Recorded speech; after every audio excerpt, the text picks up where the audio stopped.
11 de setembro de 2001.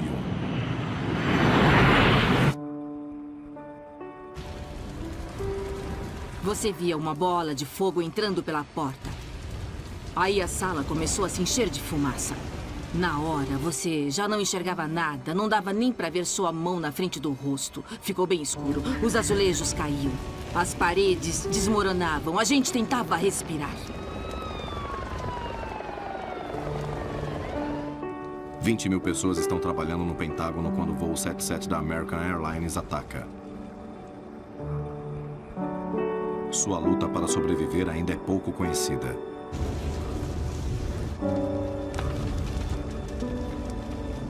Esta é sua história. Não temos como sair daqui. Deus, eu vou morrer. Deus, cuide das minhas meninas.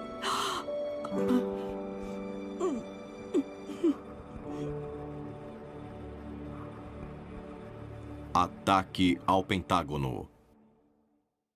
Versão brasileira, Marmac Group, São Paulo. 8h46 da manhã, 11 de setembro de 2001. Um ataque sem precedentes está para ocorrer. Pentágono, Arlington, Virgínia. Era um bonito dia. Céu azul de setembro. Chegamos para trabalhar. Nada particularmente notável no noticiário do dia. No Pentágono, eu era subgerente do edifício. Era o responsável por tudo. Iluminação, aquecimento...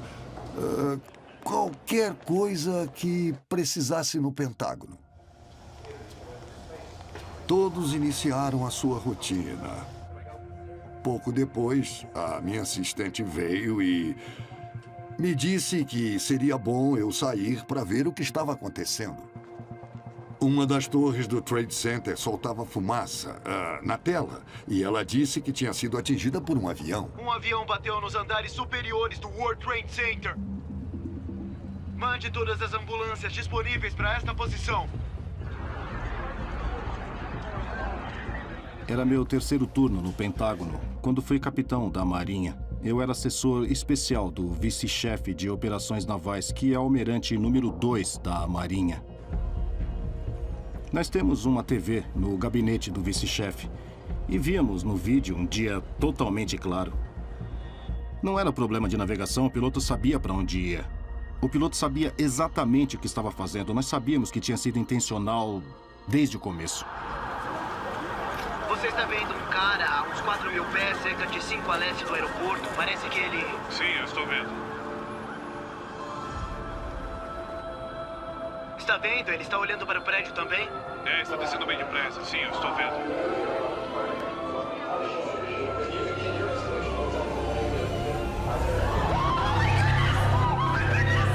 Mais um que bateu no edifício. Outro que bateu com tudo. Mais um bateu no World Trade. O prédio inteiro acaba de desmoronar. Atenção, temos um relato de um segundo avião que bateu na torre. Eu trabalhava no controle de tráfego aéreo de Boston. Eu era o adido militar. E depois do segundo impacto da United 175, as coisas ficaram bem confusas. Elas ficaram bem caóticas. Possível segundo sequestro também da United Airlines. 2 aviões? Não brinca. Temos uma informação de que um segundo avião acaba de bater no World Trade Center. A sensação de perder o controle para um controlador é como quando você começa a dormir e parece que está caindo. Aí você se recompõe. É uma coisa que dá medo por meio segundo. Bom, eu senti isso por umas 2 horas. Isso está piorando muito. Temos que trazer os militares para cá. Por que o que está vendo? Só me traga alguém que tenha autoridade para pôr aviões no ar agora. Está bem. Acho que tinha umas 4.000 aeronaves no céu. Cada uma tinha de ser coordenada individualmente. E, depois de 2 impactos, qualquer avião que tivesse uma ação fora do comum naquela hora ia ser visto como possivelmente um sequestro. American 77 Indy. American 77, American. Checagem de rádio Indy. Está me ouvindo? O American 77 saiu de Dulles para Los Angeles. E em algum ponto no espaço aéreo, no centro de Indianápolis, os sequestradores desligaram os transponders. Então não víamos mais a aeronave em nosso radar. Viraram o avião e se dirigiram de volta para a costa leste. Voo 77, American Airlines. Também perdemos o American 77. Ele não está no radar. Perderam contato com ele. Perderam tudo. E não tem ideia de onde ele esteja ou o que aconteceu.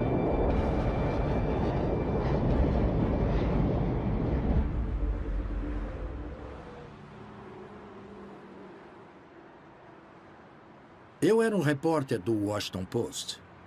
Minha tarefa era cobrir o Pentágono como instalação, uma grande instalação militar na região de Washington. E tínhamos sido atacados num ato de guerra. Este é o centro de comando militar. E o Pentágono, quando foi construído, houve críticas na época de que os militares estavam criando o maior alvo para um bombardeio do mundo. Não dá para entender o tamanho do Pentágono até que você o vê do ar. O Pentágono são 5 prédios separados que foram construídos um ao lado do outro. São essas 5 cunhas. Também tem 5 anéis que o dividem ainda mais. Por qualquer medida, é o maior prédio de escritórios do mundo. Um prédio com 27 quilômetros de corredores, um telhado de 14 hectares. Um prédio de 20 pessoas e um trabalhar todas as manhãs. O prédio está sempre gelado. Eu sempre levava um suéter. Os militares nos dão um suéter preto para usar. Eu dei a minha colega Marian até logo. Saí para a reunião que não era longe do nosso cubículo. E Marian ficou no escritório continuando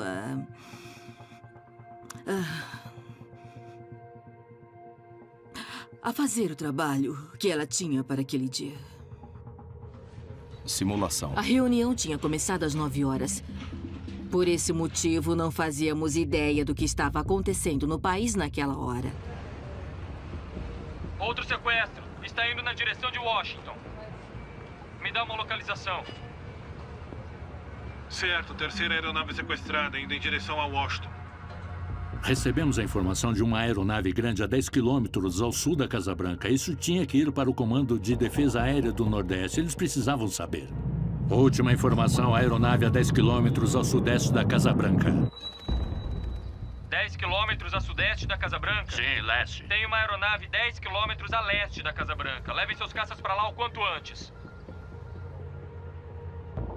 Recebemos um chamado do Centro de Comando Naval e eu atendi.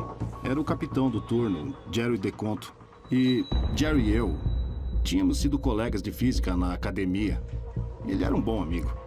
E Jerry disse que um avião tinha sido sequestrado saindo do aeroporto de Dulles. Era só o que sabíamos. E eu falei, entendi, e não deixe de nos manter informados. Minha sala era no anel E, o pedaço mais exposto do Pentágono, a parte com janelas, por onde se podia olhar para fora. Eu me dei conta que a Casa Branca é muito difícil de ver do ar. Não é uma construção tão grande assim. O monumento a Washington, simbólico, mas bobagem. O Capitólio era simbólico, mas não tem muita gente no prédio do Capitólio. E foi aí que eu acho que pensei alto e falei, está vindo para cá, ele vai nos atingir.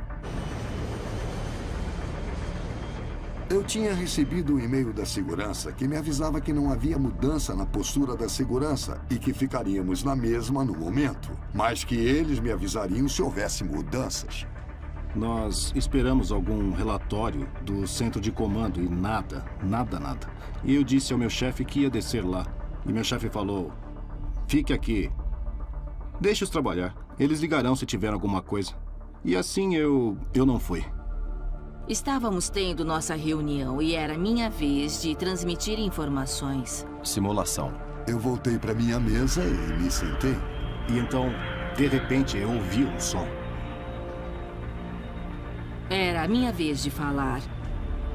Foi quando ouvimos um barulho alto. E o som crescia em intensidade. E deu para reconhecer. Sim, é um avião. E foi ficando cada vez mais e mais alto. E você pensa, isso está acontecendo? Não é assim que a minha vida deveria acabar.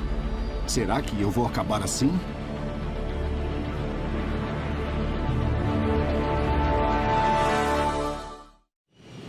A bordo do voo 77 estão 53 passageiros, 6 tripulantes e mais de 16 mil quilos de combustível, viajando a mais de 800 quilômetros por hora.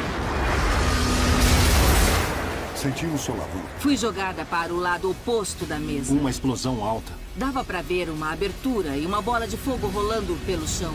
E aí ouvimos pedaços de concreto caindo do teto da sala.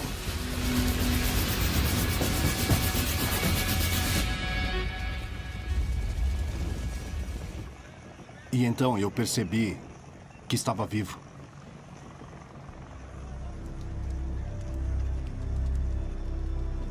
O que aconteceu? O que é que está havendo?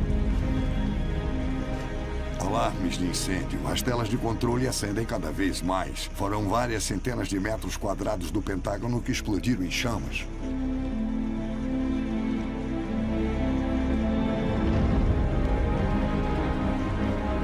O saguão fora do nosso escritório começou a se encher não de fumaça, mas da poeira que caía do teto. Eu saí de lá e quando eu saí do centro de comando, dava para ver o pó de gesso percorrendo o corredor. Parecia que a neblina tinha entrado lá. Um lado do rosto. Simulação. Meu braço e minhas costas estavam queimados, mas eu não sabia disso. Aquela era a hora de sair do prédio. Aí a sala começou a se encher de fumaça. Não dava nem para ver sua mão, nem que estivesse diante do seu rosto. Estava muito escuro. Tínhamos que sair dali. A porta mais perto de mim estava queimando em chamas. Eu sabia que não podia abrir aquela porta. Eu sabia que as janelas ficavam no anel C, lá no segundo andar. E foi pra lá que eu comecei a engatinhar. Estávamos correndo pelo anel E e a fumaça foi ficando cada vez mais espessa, ao ponto de termos problemas para enxergar. E aí, de repente, o prédio sumiu. Tinha um buraco enorme onde havia o prédio há menos de um minuto. Este é o centro do comando militar. Você tem um prédio que precisa entrar em ação para começar a lidar com esta nova guerra. Como repórter, seu instinto é ir para a cena. Quando me aproximei, tinha uma grande nuvem preta no meio daquele céu azul e lindo da manhã em Washington. Era uma coluna feia de fumaça preta. De onde eu estava, dava para ver o pessoal da Marinha que tinha vindo ajudar a tirar as pessoas da área danificada, que era o centro de comando naval. A água estava numa altura entre o tornozelo e a batata da perna. Só não me ocorreu que era combustível de jato. O avião bateu no prédio num ângulo de uns 40 graus. As asas praticamente desintegraram com o impacto, mas a fuselagem explodiu e abriu um buraco na parede, na fachada de calcário do Pentágono. E o resto da aeronave continuou, foi em frente pelo anel E, anel D, anel C. Eu saí do edifício pelo que chamam de entrada do shopping. E a primeira coisa que deu para ver, óbvio, foi a fumaça e as chamas. Quando me aproximei mais, vi pedaços e pedaços de alguma coisa espalhados pela grama, pelo campo. E a primeira coisa reconhecível era um pedaço grande da fuselagem. Era branca, com um A vermelho nela. American Airlines. Aí eu passei para a parte externa do prédio e foi como uma sequência de um sonho, porque ali, na minha frente, havia pessoas mortas ou gravemente feridas deitadas no chão.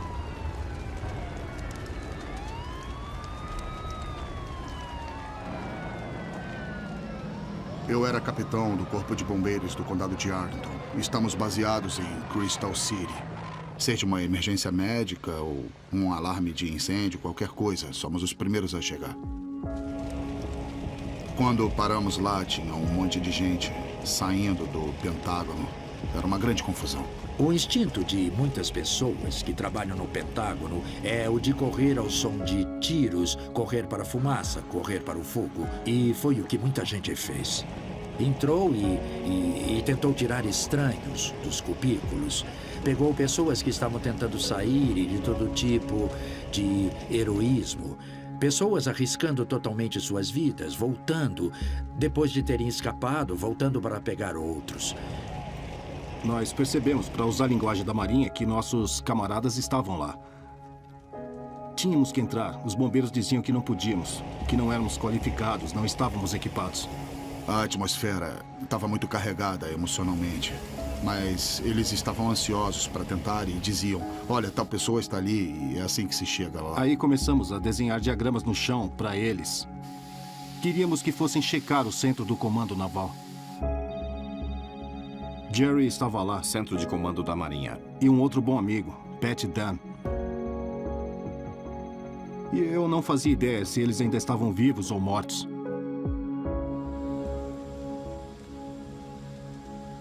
Foi quando começamos a trabalhar. Se estivessem em uma sala que estava isolada, poderiam estar bem. Simulação. Entramos à direita do lugar onde o avião bateu.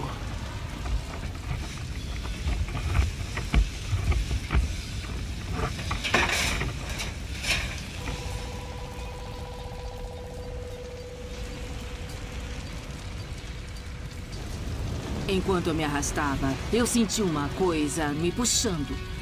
Eu gritei: quem é? Fique comigo, se agarre em mim. Porque não dava pra ver nada. Eu imaginei que se falasse, alguém me ouviria. E fiquei falando: tem alguém aí? Junte-se a nós, vamos sair daqui. Firme aí, firme. Eu fiquei... Eu falei tanto que minha boca já estava ficando seca. Então eu peguei o meu suéter preto e o chupei, porque ele estava molhado. Sem saber que era combustível.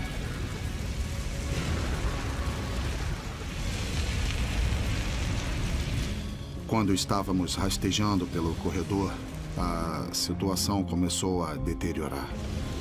A fumaça começou a entrar mais, estava mais tensa.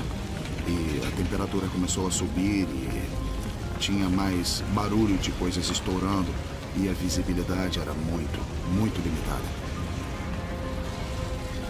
Estávamos provavelmente a uns 4 ou 5 metros da porta que tínhamos que alcançar. E de repente nós ouvimos um barulho muito alto. Começamos a ouvir o que parecia ser, sabe, um barulho de terremoto. Materiais de construção e placas de teto.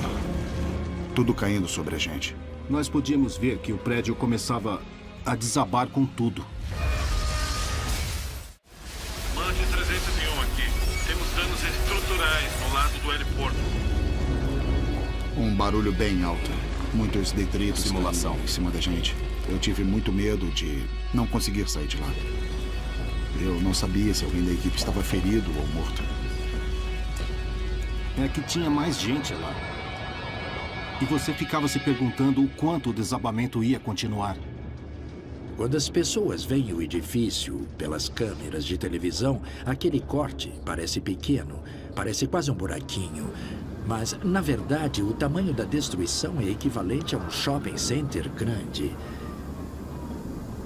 É uma cena pavorosa.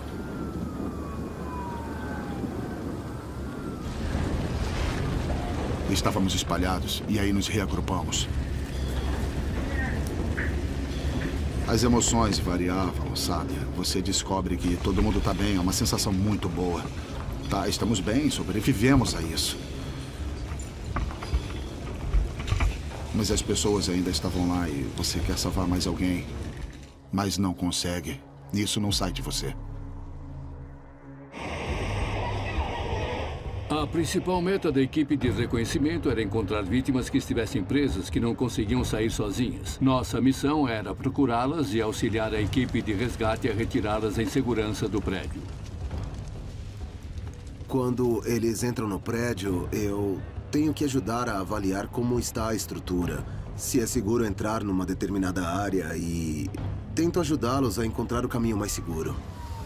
Quando chegamos, vimos os postes de luz que foram atingidos pelo avião no caminho. Foi essa a primeira visão que tivemos do Pentágono. Eu estava ansioso com o que eu ia fazer, com o que iam me pedir para fazer, porque eu não sabia se eu estava preparado, eu não tinha nenhuma experiência em campo. E parecia que era uma situação muito intensa.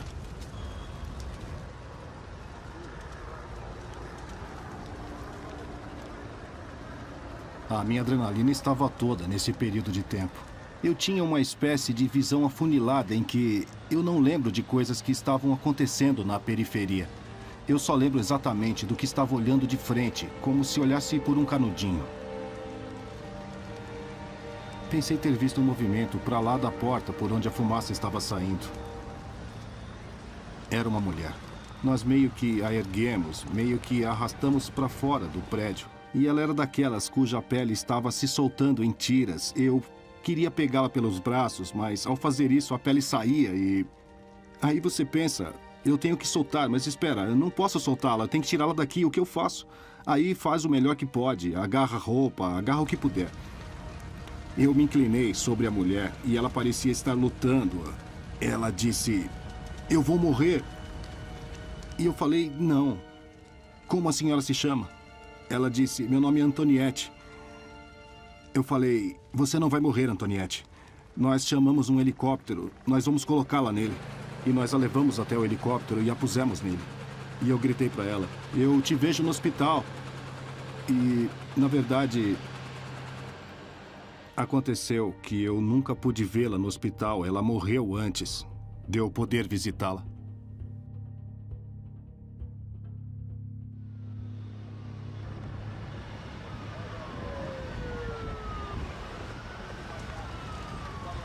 A linha do tempo é muito crítica, porque quanto mais tempo ficam presos, menos provável é a chance de sobreviverem. Então, entramos pela esquerda, de onde o avião bateu no prédio. A gente entrou numa cena muito, muito ruim. Nós encontramos uma pilha bem alta de destroços. Tinha pedaços de... corpos por toda parte. Muitos destroços e fumaça. A fumaça mata bem depressa, principalmente quando é tão pesada como foi no Pentágono. Normalmente, quando um prédio pega fogo, apenas ventilamos o lugar, quebramos uma janela para a fumaça sair. Muitas janelas continuavam no lugar, eram à prova de explosão, não tinha como abri-las. Nós batemos nelas com marretas. Com o calor forte, é menos provável as pessoas saírem, e as janelas deixavam o lugar como um forno gigante, entende? Na minha cabeça, não sendo especialista, eu pensava como alguém poderia sobreviver a isso. Reagan, Titus, Wills.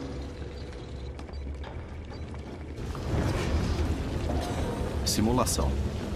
Continuamos a rastejar. Sabíamos que tínhamos que sair de lá. E ao continuarmos rastejando, uma senhora estava querendo desistir. Quando ela disse que não aguentava mais, eu falei, assim você vai. Não vou dizer aos seus filhos que a abandonei. Suba nas minhas costas. Eu vou carregá-la para fora, se for preciso. Parece que rastejamos uma eternidade para chegar até a janela. Eu não tinha luz. Não via coisa nenhuma. O que me levou até aquela janela? Eu sabia que era naquela direção. E era o menor feixe de luz de todos. Eu continuei rastejando até aquela janela. E quando chegamos à janela, começamos a chutá-la e a bater nela. Eu desci o corredor, olhei para o andar de cima e tinha 2 ou 3 pessoas na janela. E uma delas estava batendo no vidro que não quebrava e não se soltava. Um soldado jovem. Nunca o esquecerei. Tinha uma impressora perto de nós e da janela. Ele atirou a impressora no vidro. E ela veio cair direto no meu colo. O Pentágono tinha sido reformado. E a reforma incluía vidraças que resistiam a explosões. Essas vidraças à prova de explosão salvaram vidas e protegeram muita gente dentro do prédio, mas elas também impediram que muitos dentro do prédio pudessem sair. Eu comecei a me culpar. Eu levei aquela gente até a janela e não conseguíamos sair de lá. Aí eu pensei, Deus, eu vou morrer. Deus, cuide das minhas meninas. Eu sabia que elas estavam presas e que não conseguiam sair, então eu decidi que ia tentar achar outro caminho até lá. Simulação. Tinha uma escada perto dali. Estava tão quente que a tinta fazia bolhas na parede. E os degraus queimavam meus pés pelas solas. E Eu não consegui chegar até as pessoas na janela. O rapaz jogou a impressora de novo. E aí então o batente cedeu um pouco e a fumaça começou a sair da sala. E nós batemos nele, no batente da janela. E finalmente a janela abriu. E lá embaixo... Simulação.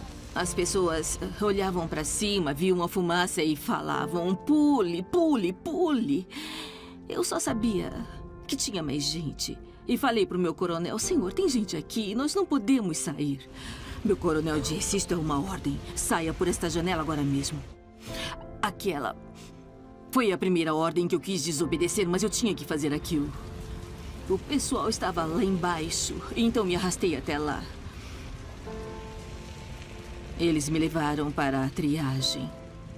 E as minhas lembranças vão só até aí.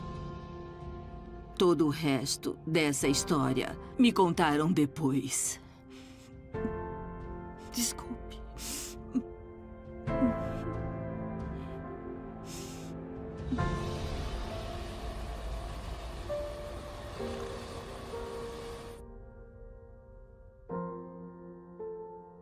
Eu tentava descobrir algo sobre as pessoas dentro do prédio, como estavam as tentativas de resgate, e aí você ouve, sabe, rumores, um avião.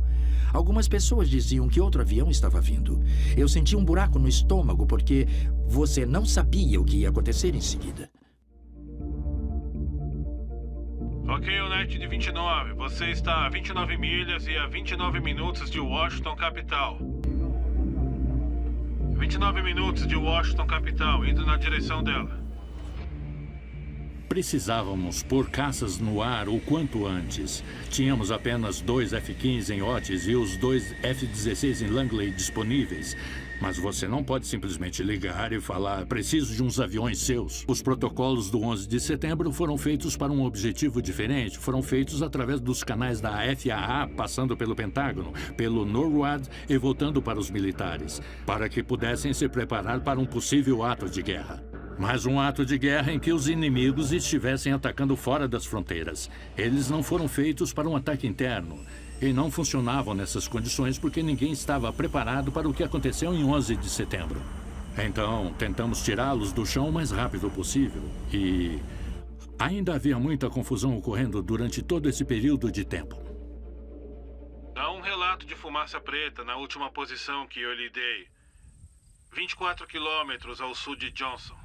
Do avião ou do solo? Eles estão dizendo que é da aeronave que caiu na terra.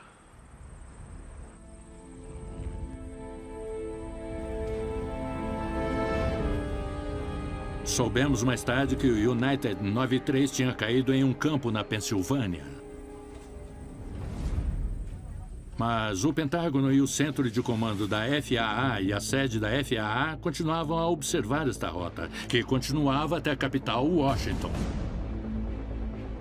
A segurança futura da nação depende do Pentágono ser capaz de funcionar como o posto de comando militar. O centro do Comando Militar Nacional, sempre que a nação for atacada, é o lugar onde muitas das decisões importantes serão tomadas. É nele que são baseadas as comunicações. Então, é muito do que é necessário mandar para o mundo todo estava ali no Pentágono. Ele tinha de continuar funcionando. Tínhamos várias áreas no prédio, que são organizações do tipo ficar até o fim, últimas a abandonar o navio. Eu recebi um telefonema que o Centro de Comando Militar Nacional tinha fumaça saindo pelo sistema de ventilação, dificultando o trabalho deles. Nós tínhamos que apagar o fogo. Mas canos quebrados nos obrigaram a bombear cerca de 4 milhões de litros de água até a cena do incidente. Ao perder a pressão, não podíamos fornecer aos bombeiros água para combater o fogo. Precisávamos recuperar a pressão, ou iríamos ter mais problemas sérios.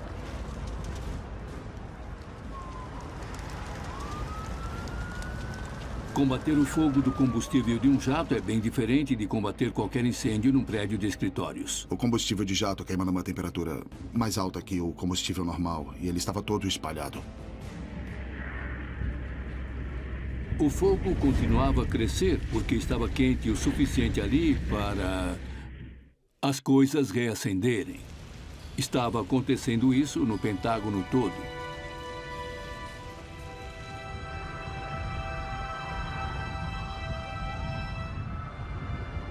O pessoal estava procurando sobreviventes. Nós gritávamos: Simulação. Bombeiros do condado de Fairfax, tem alguém aqui? Esperando que, se alguém estivesse fechado numa sala ou estivesse preso embaixo dos destroços, nós iríamos ouvir. 99 vezes em 100 você não ouve nada. O estrago interno foi muito maior do que era visto na rua.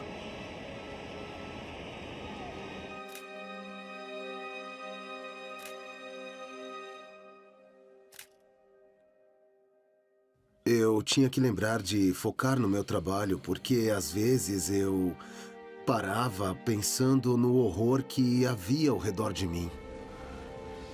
Aqueles de nós que estavam trabalhando dentro viam que era improvável acharmos alguém mais com vida no prédio.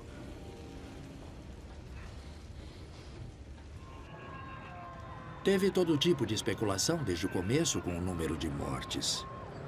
De início, as pessoas diziam que poderiam ser dezenas, e aí ouvíamos que eram centenas, e outras pessoas estavam falando em milhares. E isso, é claro, era uma coisa de arrepiar. E aí teve o terror de verdade ao chegar a informação de que outro avião estava vindo para o Pentágono. E então, a segurança saiu com rádios dizendo: vem vindo outro avião. Para trás, voltem! Voltem para trás! Está vindo outro avião! Para trás! Vão! Vão!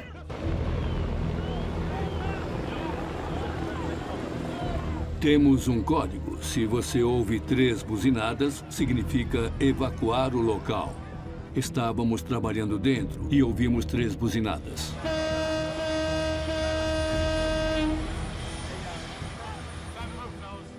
Pensando nas Torres Gêmeas, um segundo avião no Pentágono fazia sentido. E tínhamos que tirar toda aquela gente de lá. E então nós enchemos as ambulâncias com o maior número de pessoas que cabiam nelas.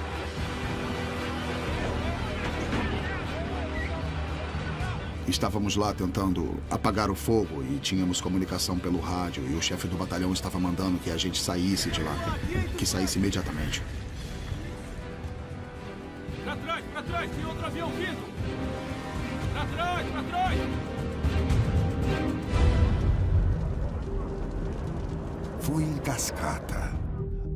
Uma coisa aparentemente ruim atrás de outra e mais outra. Fomos avisados pelo rádio da segurança de que mais 3 aviões estavam vindo com cerca de 20 minutos para impacto no Pentágono.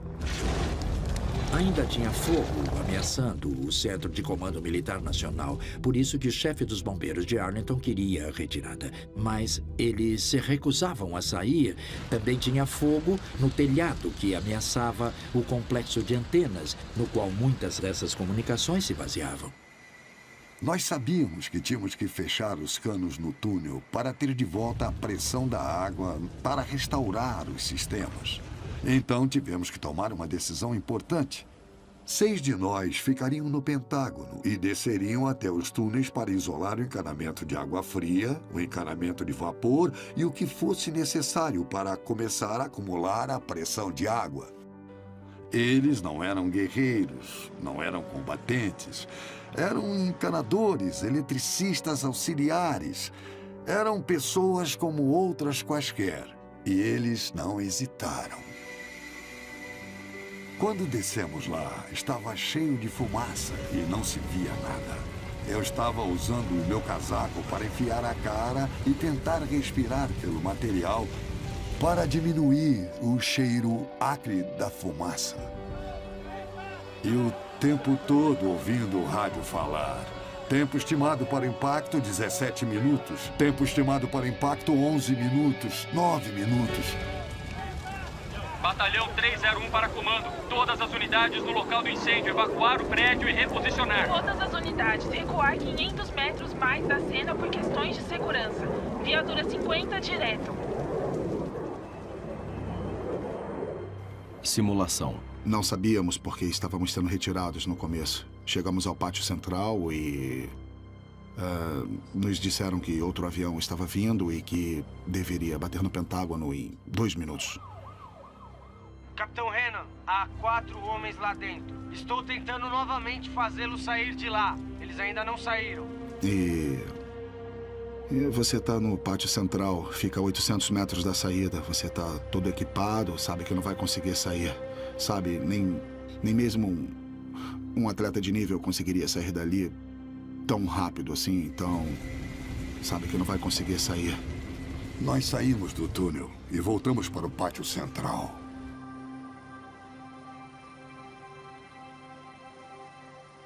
Tinha uma árvore enorme ali, eu me ajoelhei e comecei a fazer uma oração.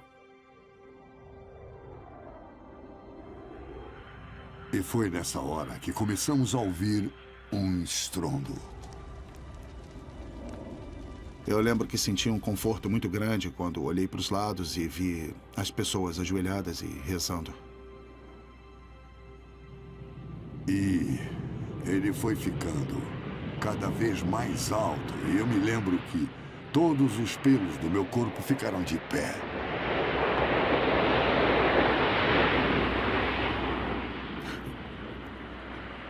Eu só queria que a minha esposa e os meus filhos soubessem que se eu morresse, estaria morrendo fazendo algo que eu amo fazer.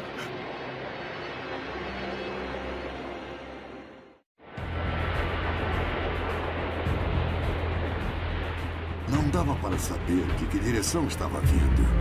E foi ficando cada vez mais alto.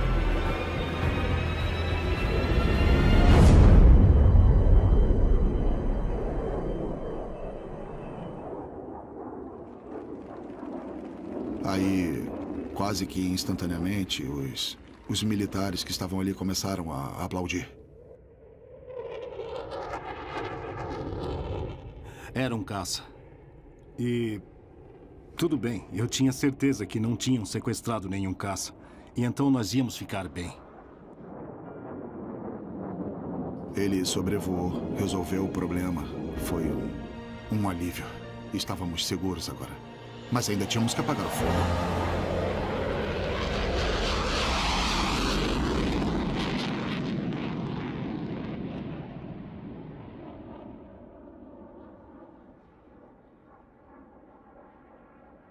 Um dos sistemas de rastreamento que usamos dá uma visão geral do sistema de tráfego aéreo.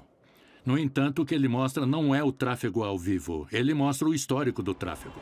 Se um avião bateu, ou se uma aeronave caiu no chão, o sistema continuaria a mostrar aquele avião em sua última rota de voo.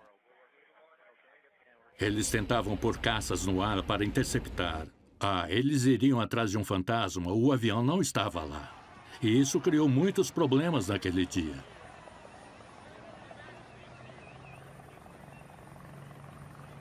Ainda tinha fogo no telhado. Nos falaram para encontrar um acesso para subir lá. Nós ficamos no alto e olhando a devastação e... não estávamos acreditando que estávamos vendo o Pentágono daquele jeito. Parece mentira, mas alguém destruiu essa fortaleza.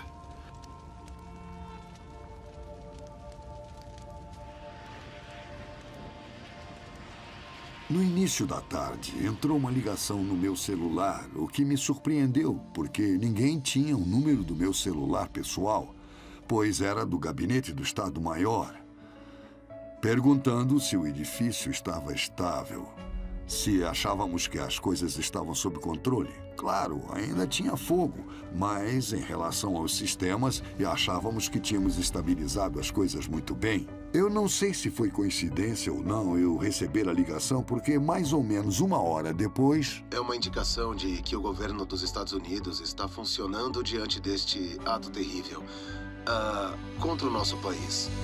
Devo acrescentar que esta reunião está ocorrendo no Pentágono. O Pentágono está operacional e estará aberto amanhã. Fazemos o quê? Enfiamos o rabo entre as pernas? Não. Nós continuamos a trabalhar. Estamos funcionando. O Pentágono nunca tinha fechado desde o dia que abriu. Em 60 anos, até 11 de setembro, ele nunca tinha fechado um minuto e não fechou em 11 de setembro e não fechou desde então. Mas, à medida que os dias passavam e a realidade do acontecido ficou clara e, saber quem havia perdido ficou mais claro. Houve muitos momentos difíceis para muita gente ali. Eu não me lembro que horas saímos do telhado, mas a primeira coisa que lembro depois disso é que estava na traseira de uma ambulância do resgate. Me levaram até o hospital. Disseram que eu tinha inalado muita fumaça e estava desidratado. E o peso emocional, ele também era um fator importante. Quando eu voltei para o Pentágono, era importante para mim conseguir voltar àquela sala. Não tinha mais fogo e ia conseguir ver a sala direito. Eu me sentia culpado por não ter tirado aquele grupo de pessoas de lá. Era uma dessas coisas que nós temos que encarar, enfrentar e seguir em frente. Não tinha jeito.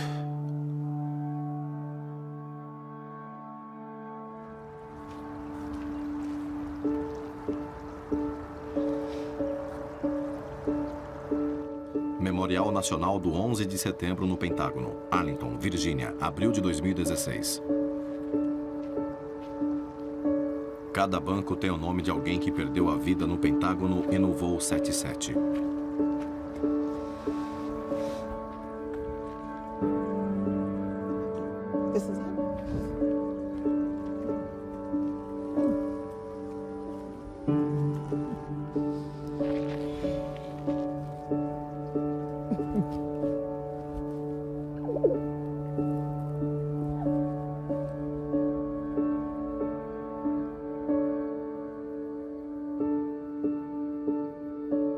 Desde 2001, Stephen Carter acreditava que as pessoas que ele viu presas atrás daquela janela tinham morrido.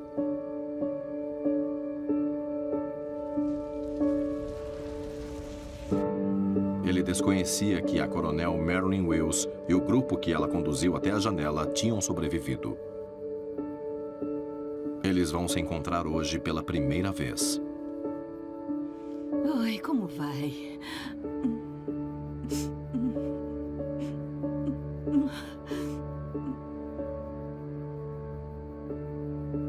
14 anos e meio e eu não sabia quem você era e se estava viva.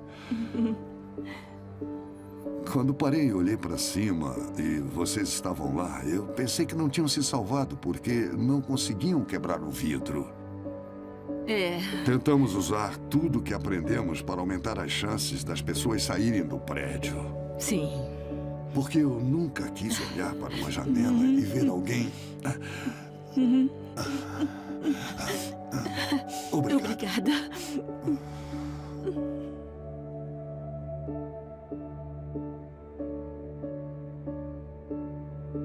Este filme é dedicado a 184 pessoas que perderam a vida no Pentágono em 11 de setembro de 2001.